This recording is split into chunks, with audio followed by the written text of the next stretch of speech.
वो समाप्त होने जा रहा है। तो सबसे बड़ी बात महागठबंधन का जो मेन उद्देश्य है लोकतंत्र की जो हत्या आ रही है उससे बचाना है। प्रशांत पाठक, ये देश का लोकतंत्र खतरे में है या फिर कांग्रेस की भविष्य की राजनीति खतरे में है, जो अजय अरोड़ा साहब कह रहे हैं? देखिए, देश का लोकतंत्र तो अक्षय जी खतरे में है ही है। आज पिछली आप कुछ घटनाक्रम पे आप नज़र डालें, जिस तरीके से बीजेपी के लोगों ने असंवैधानिक रूप से सरकार बनाई, चाहे वो गोवा में हो या कर्नाटका में हो, और कई ऐसे प्रदेश हैं जहाँ पे इनका बहुमत नहीं है, लेकिन वहाँ पे जाकर के भी इन्होंने अपनी सरकार बनाई और इनके राज्यपाल ने जो है इनके एक तरीके से इनके पार्टी पक्षकार के रूप में काम किया बीजेपी के लोगों के।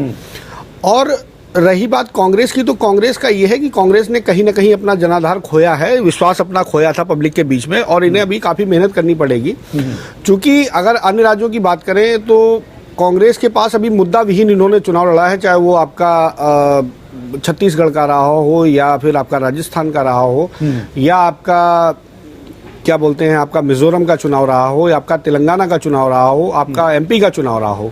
मैंने ये देखा, पूरा चुनाव मैंने देखा, हर तरीके से देखा, बयानबाजी इन लोगों की देखी कि किसी भी तरीके से कांग्रेस ने जो है बीजेपी को मुद्दों पे घेरने की कोशिश नहीं की।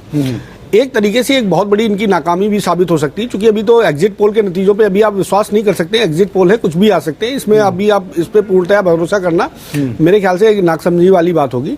ठीक है, लेकिन मुद्दों पे इन्हें चुनाव लड़ना चाहिए था, और जो जिसमें ये पूरी तरीके से इनका तंत्र जो है वो फेल हुआ। इनके जो स्टार प्रचारक थे उन्होंने मुद्दों पे बात ना करके किसी के पर्सनल कमेंट्स के ऊपर ले जाकर के या किसी के गोत्र के ऊपर ले जाकर के या किसी अन्य बातों पर ले जाकर के चुनाव को डाइवर्ट किया, जिसका नुकसान इन्हें कहीं ना कहीं उठाना पड़ा। और शायद अभी कल जो आप देखेंगे 12 बजे तक स्थिति क्लियर होगी। और बीजेपी को तो कहीं ना कहीं पब्लिक ने नकारने की कोशिश करी है, लेकिन कांग्रेस भी उस चीज को ठीक से भुना नहीं पाई है, ये मैं कहना चाहूंगा। अच्छा, एक चीज मैं आपसे और समझना चाहूंगा जी, कि आप लोगों के और तमाम विपक्षी पार्टियों के मंशा एक ही है ना, कि मोदी सरकार को सत्ता से उखाड़ फेंकना? देखिए, मोदी सरकार, मोदी कोई सरकार नहीं है, सरकार बीजेपी की। हमारी मंशा ये है कि भाजपा की सरकार को हमें उखाड़ के फेंकना है। जो सांप्रदायिक सरकार इस टाइम है, जिस तरीके से आप समझो ना, एक तानाशाही। लोगों को न्योता नहीं मिला इस बैठक में शामिल होने के लिए? नहीं, हम हमारी तरफ, चूंकि हमारी 9 तारीख की एक रैली थी, आपने देखा होगा पिछले बार, अभी कल हमारी एक रैली थी, विशाल रैली थी एक हमारी। और मैं आपको ये भरोसा दिलाना चाहूंगा कि आने वाले समय में नहीं, अच्छा जी, मैं आपको एक भरोसा है आपके चैनल पर बैठ के दिलाना चाहूंगा कि बिना प्रगतिशील समाजवादी पार्टी के, बिना शिवपाल यादव के जो है प्रदेश के, उत्तर प्रदेश के अंदर किसी भी गठबंधन की, महागठबंधन की परिचर्चा जो है एक बेईमानी साबित होगी। इसीलिए मेरा सवाल है ना आपसे, ये न्योता मिला था या नहीं मिला था? नहीं, अब ये तो मुझे नहीं जानकारी है, क्योंकि राष्ट्रीय अगर ऐसा कुछ होता तो पता लगता है, क्योंकि अभी मुझे ये सवाल मैं आपसे इसलिए कर रहा हूँ क्योंकि जिस वक्त ये मोर्चे का गठन किया था, उसके बाद में अपने राजनीतिक दल की घोषणा भी शिवपाल सिंह यादव ने की जी, तो उस वक्त उन्होंने कहा था कि महागठबंधन अगर कोई बनता है तो वो भी उसका हिस्सा बनना चाहते हैं। इसलिए मेरा सवाल था, न्योता नहीं मिला या फिर आप लोगों ने भी दूरी बनाकर रखी? नहीं, अभी तो फिलहाल हमने जो हमारा जो मेन उद्देश्य है, हम पूरे उत्तर प्रदेश की सभी 79 सीटों पे हम चुनाव लड़ने के लिए अपने पूरी तरीके से हमारी तैयारी, और छोटे जो दल हैं, हमने जो उत्तर प्रदेश के लगभग 40 से 41 दल हैं जिनके साथ हमने अभी जो है अपना गठबंधन किया है। और हम अब फिलहाल हम उसी दिशा में आगे बढ़ रहे हैं कि हम जो है अभी उन्हीं 79 दलों के साथ, सॉरी 40 दलों के साथ 79 सीटों पर चुनाव लड़ेंगे। एक सीट हम जो है माननीय नेताजी के लिए रिजर्व रखेंगे। और जहां तक मैं लोकतंत्र की बात करूं कि आज का जो परिदृश्य है राजनीति का, तो इसमें गठबंधन की संभावना से इनकार नहीं किया जा सकता, क्योंकि आज की डेट में किसी भी पार्टी की ये सक्षम नहीं है जो बीजेपी को जाकर के स्वयं अकेले दम पे टक्कर दे। कि देश का सबसे बड़ा सूबा जो कि 80 सीटों की ताकत रखता है, वहां पर अगर सपा और बसपा जैसी पार्टियां गठबंधन में शामिल नहीं होती हैं, जो कि काफी मजबूत दल माने जाते हैं, तो इस गठबंधन का स्वरूप क्या होगा? इसीलिए समाजवादी पार्टी या बसपा की, मैं दोबारा आपके पास आऊंगा। नरेंद्र सिंह राणा जी भी हमारे साथ जुड़ गए हैं।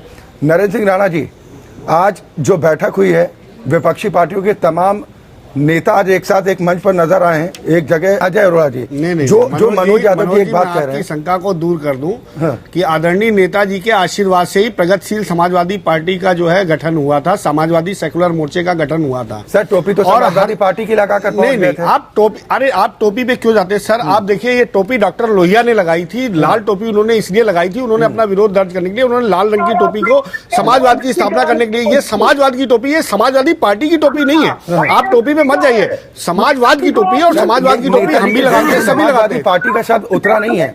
दो बार वहां पर मौजूद कार्यकर्ताओं ने भी तो आपत्ति दर्ज की थी कि यह प्रगतिशील समाजवादी पार्टी है।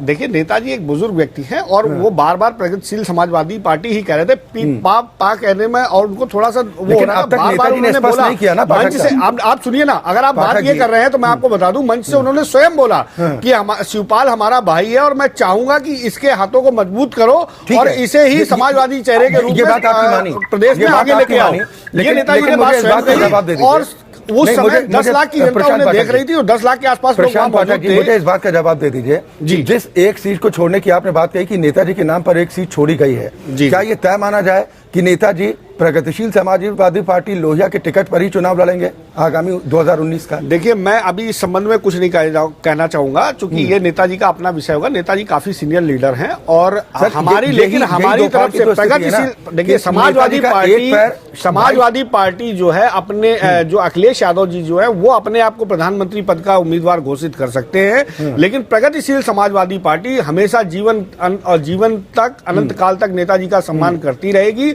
और इसीलिए हमने और हमारे राष्ट्रीय अध्यक्ष आदरणीय शिवपाल जी ने स्पष्ट रूप से कहा कि प्रगतिशील समाजवादी पार्टी की तरफ से अगर कोई प्रधानमंत्री का चेहरा होगा वो माननीय मुलायम सिंह जी ही होंगे।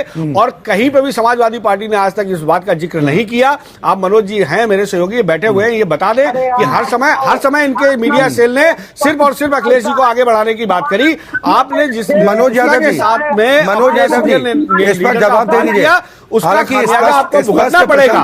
और कहीं ना कहीं आज की डेट में आप दबाव की वजह से जो है महागठबंधन नहीं होने देना चाह रहे। मनोज यादव जी तरीके से बीजेपी को फायदा पहुंचाने का काम कर रहे हैं और बीजेपी की बी टीम के रूप में आप काम कर रहे हैं। चलिए ठीक, ये आरोप आपकी पार्टी पर भी लग रहे हैं, लेकिन मनोज यादव जी, अजय अरोड़ा का अपनी निजी राय हो सकती है अजय अरोड़ा जी की।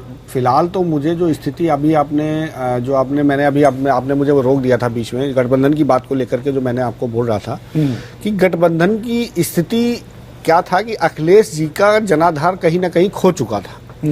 उन्हें इस बात का एहसास पूर्णतया हो गया था समाजवादी पार्टी को कि जो उन्होंने कुकृत्य किया है पार्टी के वरिष्ठ नेताओं के साथ में, उसका खामियाजा उन्हें 2017 के इलेक्शन में उठाना पड़ेगा। आप देखिए ना, 220 सीट की पार्टी एकदम 50 सीट पे आती, तो कहीं ना कहीं जनता की नाराजगी थी। कोई आपने गलत काम नहीं किया, कुछ नहीं, शासन प्रशासन सब ठीक चला था, लेकिन लास्ट के अंतिम 2 वर्षों में आपने इतनी तरीके से आपने सत्ता की चाह में आप इतना मतलब लालची हो गए कि आपने सामाजिक मर्यादाओं को और समाजवाद को ताक पे रखते हुए आपने अपने आप को एक तानाशाह के रूप में जो है अपने आप को स्टैंड कर लिया।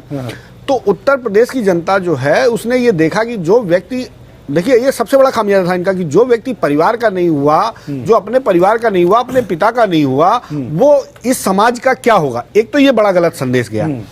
दूसरी बात, जब इन्होंने देखा कि अब जनाधार कहां से जुटाया जाए, तो इन्हें एक पार्टी नजर आई, चूंकि कहीं ना कहीं अस्तित्व की लड़ाई कांग्रेस भी अपनी उत्तर प्रदेश में लड़ रही है, तो इन्हें कांग्रेस का कहीं ना कहीं हर जगह थोड़ा मोड़ा जनाधार था, तो इन्होंने एक अपना आंकड़ा लिया होगा अखिलेश जी ने या समाजवादी पार्टी ने कि भाई अगर हम कांग्रेस को साथ में लेके चलते हैं, क्योंकि कांग्रेस के पास उत्तर प्रदेश में कोई मुख्यमंत्री का चेहरा था नहीं, और इन्होंने इन्हीं शर्तों के साथ में चुनाव लड़ना शुरू किया कि भाई हम आपको 101 सीट आपको देते हैं। और इसके अलावा करीबन आप देखिए 20 से 22 सीटें ऐसी थी जहां पे दोनों दलों के प्रत्याशी लड़े।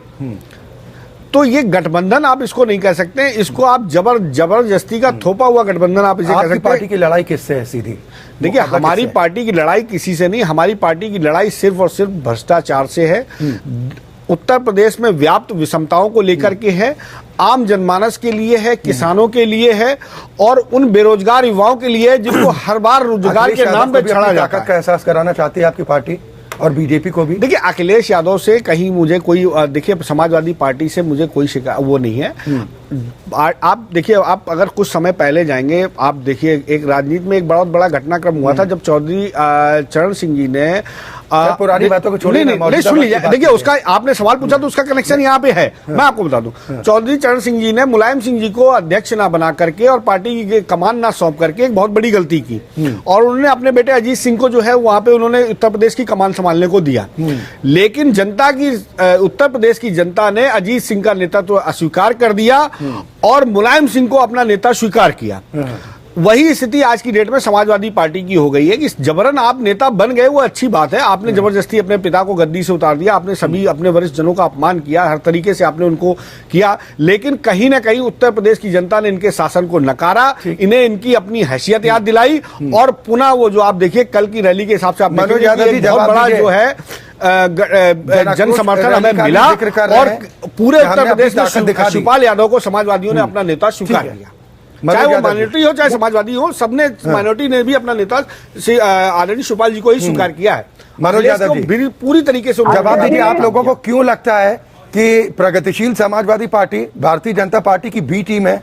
यादव जी जो दावा आप कर रहे हैं ना, आप भी कभी वो शिवपाल सिंह यादव की पार्टी भी कर रही है। नहीं सुन लीजिए, हम 80 सीटों पर अपने कैंडिडेट लगाएंगे और ज्यादा से ज्यादा सीटें जीतेंगे। बात को विधिवत सुना, अब आप हमारी बात को सुन लीजिए। देखिए, अगर इन्होंने कहा कि कांग्रेस का कोई जनाधार नहीं था, मेरी बात समझने की कोशिश करिएगा। अच्छा जी, बड़ी गहन बात इन्होंने अपने मुंह से स्वीकार करी। एक तरफ ये कहते हैं, मनोज यादव जी आप भी सुन लीजिए, आप भी सुन लीजिए, उन्होंने आपको धैर्य के साथ सुना, आप भी सुन लीजिए। मैं आपके हित की बात कर रहा हूँ, मैं आपके हित की बात कर रहा हूँ। आपने अलग पार्टी बना के हमारा एक साथ लिया ना, क्या अब देखिए, अब भैया जब आपको अपना जनाधार खिसकता नजर आ रहा है तो क्यों आप चिल्ला रहे हैं? आप जाइए ना चाचा जी की शरण में, आप ही के चाचा है, आप जाके मिलिए ना उनसे, बोलिए ना अपने राष्ट्रीय नेता को जाकर के उनसे मिले।